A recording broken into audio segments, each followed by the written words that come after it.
Naaalala ko dati si Arik, tumatakbo, hubot tubad. Naalala ko, nag-inom kami nung anib. Sumabit yung lechon niya sa bigote, binalik niya sa plato. Yo, what's up mga tol? Isa sa mga bagong komedyanteng battle MC ngayon sa Flip Top, si Dodong Saipa. Gaano nga ba siya kakulit lumetra? Tara at pag-usapan natin yan. Pero bago yon, kung hindi ka pa nakasubscribe sa ating YouTube channel ay iniimbitahan kita na mag-subscribe para maging updated sa mga susunod pa nating upload. At syempre, like mo na rin yung video na to bilang suporta. Street jokes o di kaya naman ay salitang kalye, yan ang pwede nating itawag sa mga linyahan ni Dodong Saipa. Yung tipong wala nang paligoy-ligoy o palabok na salitaan, basta ibibitaw niya yung jokes tapos magigits na agad natin. Oo, kababata ko yung daddy ni Arik. Kababata ko yung daddy ni Arik at dati ko yung kabrad. Naaalala ko dati si Arik, tumatakbo, hubot tubad. Kaya si Arik ba kailangan mo? Para ko yung nephew yan, sir. Di si Arik kailangan mo. Nebulizer. Mukha ka pang bibe. May nakapagsabi na ba sa'yo niyan? Mukha kang member ng Wonder Pets na di nakikipagtulungan. Di ba sabi ko, boss, baka pwede yung nag-gym? Tangina, binigay mo sa akin, nag-gym. Bakit? Porky balasinggero ko? Iyong natunugan? Hindi tayo nagkakaintindihan. Kabatil, hinihingi ko, binigay mo sa akin, kainuman. Wala naman bang pwedeng kainuman dito, Rick? Masyado tong gago. Naalala ko, nag-inom kami nung anib. Sumabit yung lechon niya sa bigote, binalik niya sa plato.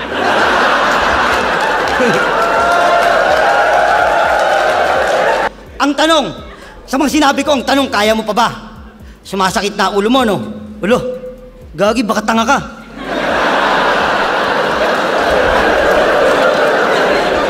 Kaya iwasan mo na hanggat may pag-asa pa man. Walang magandang maidudulot kung bato sa sandalan.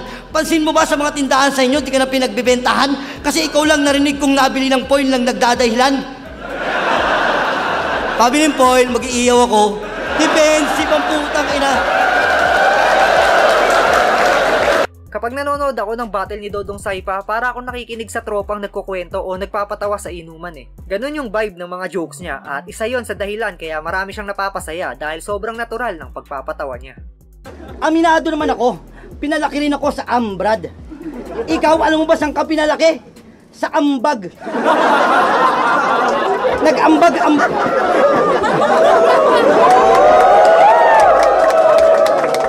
Nag-ambag-ambagan yung kapitbahay mo, mapagatas ka lang, hayop ka. Haba pa ng leeg. Pangit pa ngumiti. Nakita ko yung leeg mo doon kanina, kala ko binte.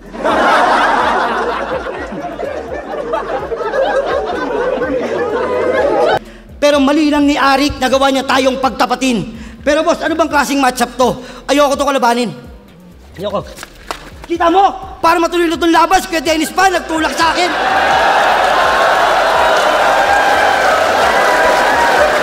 Kaya tulala, di natin kailangan dumistansya ng ilan di pa. Kailangan pa rin kitang kamayan kasi kasyabo kita.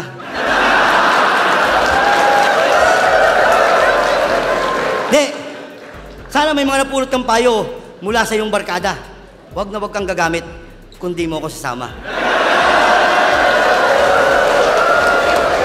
Kasi dahil sa inyo yung flip top meron ng kalaban.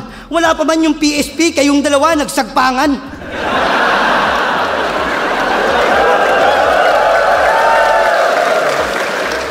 Kaya nung nakita kayo ni Pibos, naisip niya yung sagpangan na.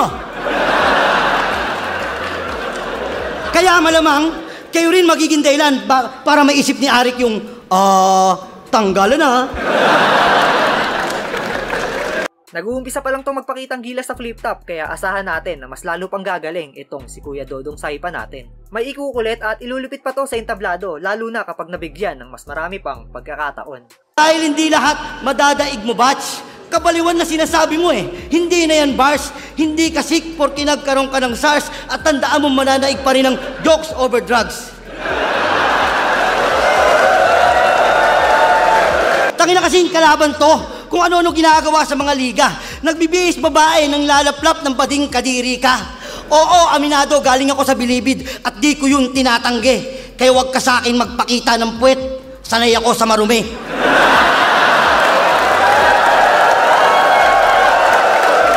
Kasi, nakilala lang to dahil sa desperadong galawan. Maraming MC dyan, boss, na handang makipagbakbakan. Kaya bakit ito, boss, wala na bang mailalaban? Nakilala naman to dahil sa pakikipaglaplapan. Remind ko lang, tol, ha? Remind. Si Deo yun, tol, ano ka ba? Siguro nung gabing yun, tingin mo sa kanya si Bea. Bea Bunda. Slant rhyme. Desperado. Kasi pakinggan mo mga linya mo. Halatang hindi na matino. Bukod sa hindi ka nagmumulti, bars, metaphor, hindi ka naliligo. Okay lang kung hindi ka naliligo, akin yung tinatanggap. Ang pinagtataka ko lang, bakit sa bigote ka dinadandrop?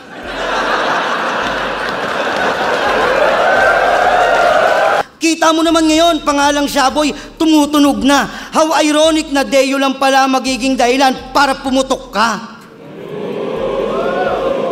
Oo, si Deo lang kaya nakilala tong gago. Nakipagsipsipan doon sa teacher para tumaas yung grado. Alam nyo ba, nakakadiri ginawa ninyong mga tungaw. Kung matapang kayo, doon nyo gawin yan sa Mindanao.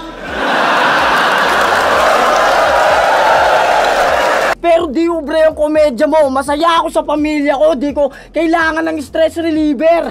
So napakasaya pala sa'yo ng pamilya mo. Ang tanong, anong paki ko? Pamilya mo yun, sayong-sayo yun. Doon ka nga. Ano, di ka adik? Di ka adik? Di ka adik? Sumasabat po. Adik ka ng adik, masaya ka na yan. Hindi naman tayo adik ah.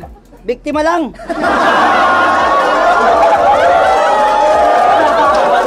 Tingin mo, estilo pa matatawag ang iyong pinagsasabi? Tawag kasi namin sa ganyan, disability.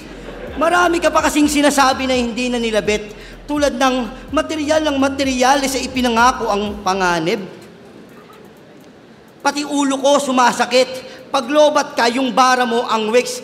10 months na, putang ina yung sinabi mong yun. Hanggang ngayon, hindi ko pa mag-gets. Kung tutuusin, marami ka pang sinasabi na hindi nila nakukuha.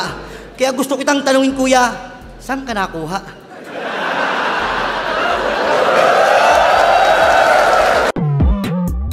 At ayan nga ang mga nakakatawang linyahan ni Dodong Saipa. Kayo mga tol, para sa inyo, ano ang pinaka-lap trip na jokes na ibinitaw niya? At isa ka rin ba sa naaaliw sa kanya kapag bumabattle? Gusto ko malaman ang inyong opinion, kaya i-comment nyo na yan sa ibaba at babasahin nating lahat yan. Hanggang dito na lang yung video natin mga tol. Salamat sa panonood at sa walang sawang pagsuporta sa ating YouTube channel.